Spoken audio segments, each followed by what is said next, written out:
네, 앞으로는 일회용 주사기를 다시 사용하거나 진료 때 성범죄를 저지르는 등 아주 비도덕적인 의사에 대해서 정부가 면허를 취소할 수 있게 됐습니다.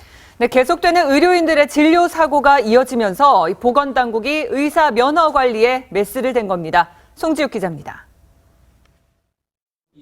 정부가 비도덕적인 의사에 대해 면허를 취소하는 방안을 내놓았습니다.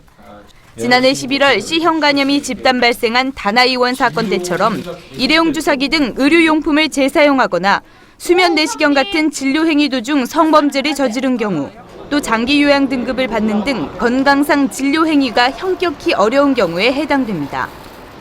실제 진료 행위가 불가능할 것으로 예측되는 의료인에 대해서도 사실 여부를 확인하기 위해서 3월 중에 현지 조사를 시행할 계획입니다.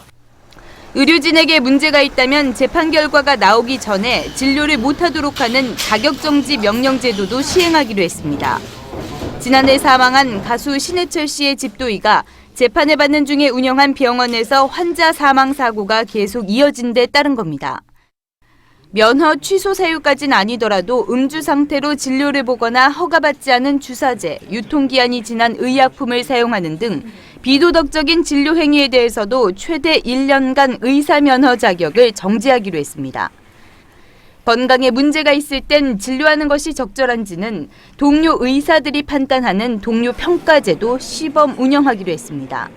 보건당국은 면허 취소 등 의료법 개정이 필요한 사안은 입법 절차를 진행해 내년 상반기 중에는 시행하겠다는 계획입니다. TV조선 송지욱입니다.